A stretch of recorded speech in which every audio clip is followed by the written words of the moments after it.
It is Valentine's Day. Love is in the air, which is an extra special day for Delta employees. For 6 straight years, the company distributes more than $1 billion from its profits to employees. And joining us right now on a first on CNBC interview is Delta's CEO Ed Bastian.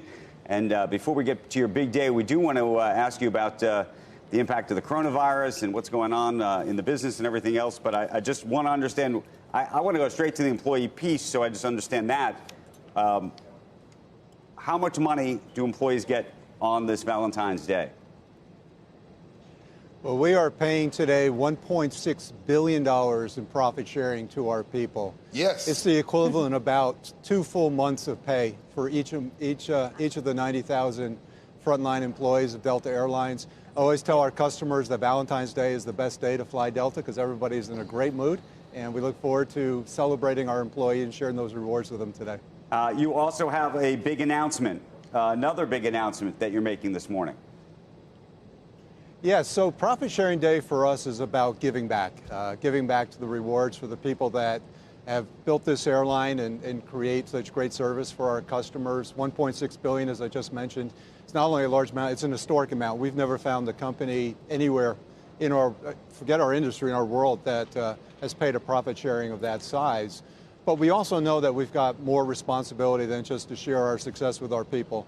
And we are announcing that starting March 1st, Delta Airlines will become the first airline to go fully carbon neutral on a global basis.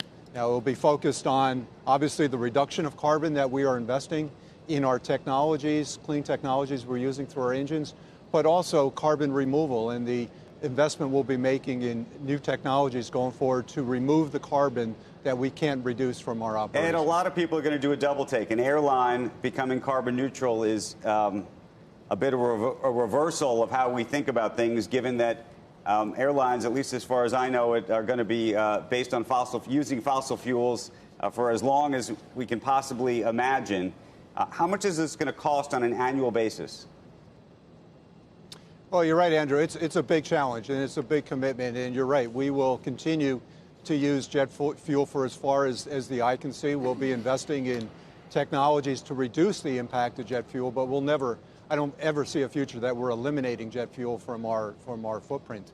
But what it's going to cost for us, we estimate about $1 billion over this decade, close to $100 million a year. And there's no greater challenge that I know of that we need to be investing and innovating in is environmental sustainability. When you think about carbon offsets, you think about some of the programs that are out there, some of which we all participate in. You know, they are doing a bit to help the planet, but we've got to be investing in the new technologies of tomorrow, whether it be reforestation. We've got a project going on in Africa with Global Citizen to build the Great Green Wall across the entire continent of Africa, to invest in sustainable aviation fuels, to put some serious capital behind it. But is this even plausible? I mean, the thing that I'm thinking about, you can buy the offsets. I understand how to buy offsets. First of all, the great conundrum about offsets is there's not enough offsets to go around effectively. So if every company in the world decided that they were going to try to become carbon neutral literally by paying others, they wouldn't. There's not enough to. There's no way to do this. The other question is, what do you think happens to your competitors? You know, the great news for Delta is you're doing great, Ed, and relatively flush. Other airlines are not necessarily in your situation. Well, you're right. Carbon offsets are not the solution. There are not enough to go around. We need to be investing in projects that make a difference. Carbon offsets have a lot of efficacy issues, and quite honestly, in some places they do more harm than they actually do good, or pay people not to do harm. That's not really helping our planet. Your second question is, you know, we hope this is something that everyone can join in. You'll continue to see, I think, as you go forward, more companies putting forth more investment dollars to find a cleaner future. I hope our competitors join us in the battle. This is not a race to be number one in this space. This is a race for our planet, and we want to make sure that we're as open to all stakeholders that want to join us on this mission as possible. Hey, Ed, it's John Hope. Hey, John. This is my brother from another mother here. And this is one of the coolest, most progressive CEOs that we have in the space right now.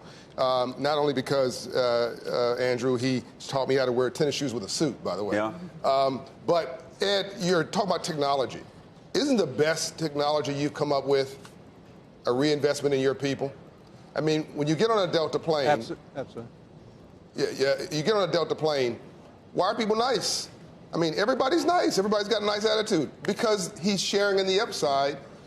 When the company does well, when they do well, the company does well, they do well as well.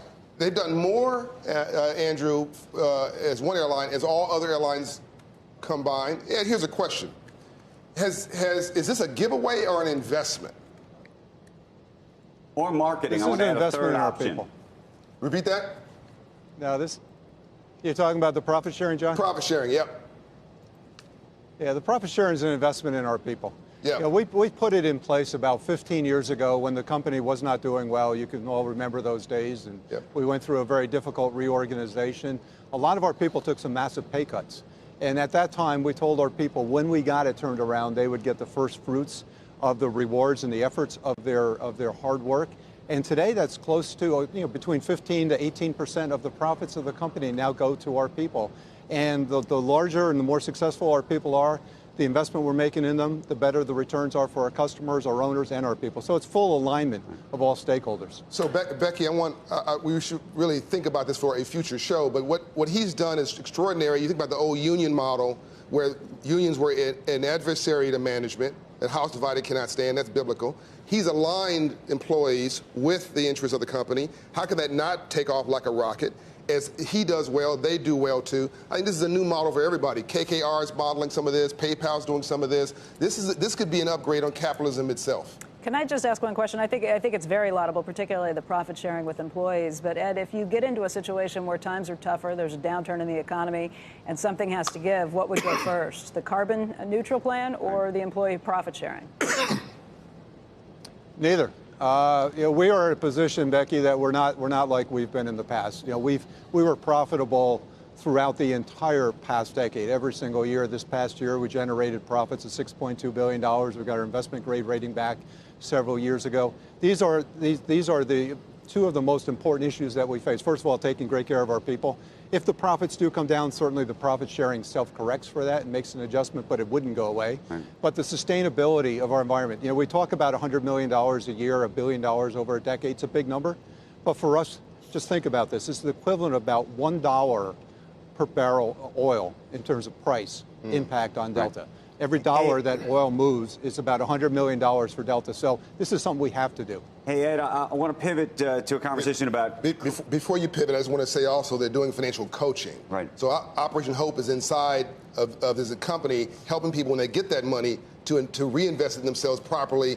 And that's also financial well-being inside the workplace, doing well and doing good, too. Just because it's in the news. There's going to be a lot of people today, John, that can use that coaching. And help us with this. Everybody's trying to make sense of the coronavirus and its impact.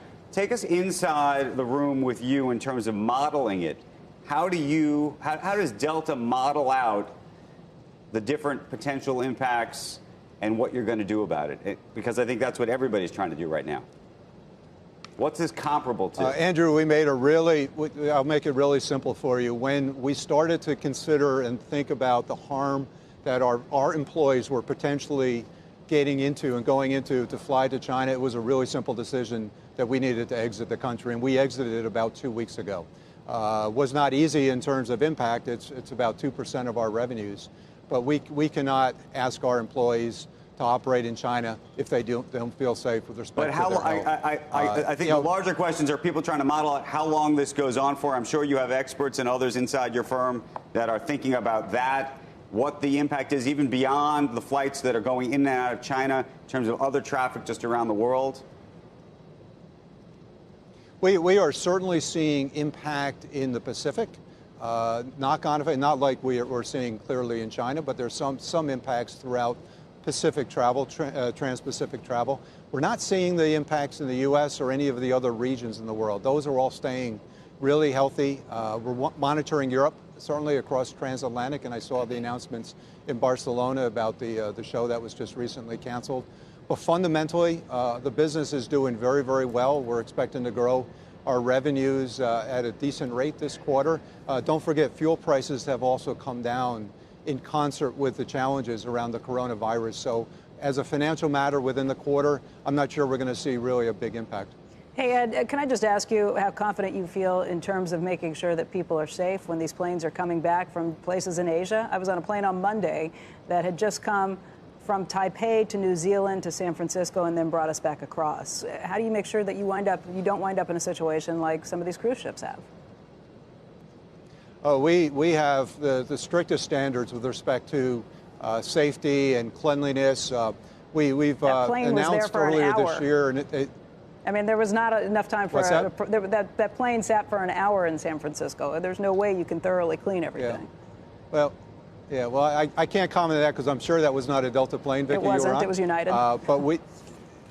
But we absolutely have especially on international trips, we go through a deep cleaning and return every time. You know, it takes a couple hours, 2 to 3 hours to turn an international flight on average, and we spend the time. We've got a company that we've announced a partnership with called Vital Vio early this year, which are actually using light sensor technology, and some of it's been previewed in dealing with planes coming back from China, where we're using light technology, first thinking about in the labs to keep the labs clean, as clean as possible, but also that we can roll through the planes. But our team is focused entirely on the safety and the cleanliness of the cabins, particularly on international returns. Ed, transitioning real quickly, tell us about Recline Gate. The person who Excuse me, John? The Recline Gate, the issue of the American Airlines flight where the person reclined in the seat and had somebody banging the seat. How would you handle this situation? Well, we haven't reduced our pitch in our aircraft in years. In fact, we're going the other way. We've been adding a lot more pitch and a lot more seats with more space on our aircraft, more premium seats, more room in coach, et cetera. You know, we ask all of our customers to do the very best to show respect to their fellow customers. We want all our customers to have a great time when they're here with us at Delta. And we generally do not see that issue on Delta. Ed, what's the etiquette, though? I want to know what the etiquette is. If you're a tall guy, Ed, you are a tall guy. You are in coach. I am. And somebody's in front of you, and they want to go all the way back. Is it appropriate to even say to them, hey, I'm really tall or whatever it is, could you do me a favor and don't go back? Do they have every right to go as far back as they want? They paid for the ticket. I think customers have the right to recline. We've been testing reduced recline and seeing response on that. We actually have a fair amount of our fleet on a reduced recline as a result of that. But I think the proper thing to do is if you're gonna recline into somebody, that you ask if it's okay first, and then you do it. But you have at the same time, I think it's every that's customer has interesting. to You think that I never say anything myself, though. It's called manners. You don't say anything. Do you think the etiquette is to ask the person behind if you can recline? I think if someone knows there's a tall person behind them and they want to recline their seat, I think the polite thing would be to make certain it was okay. I never recline because I don't think it's something that, since I'm the CEO of the airline, I should be reclining my seat. And I never say anything if someone reclines into me. Okay. Thank you, Ed. Ed, happy Valentine's Day. Thank you, guys. Thank you for what you're doing. Thanks for what you're doing for your employees.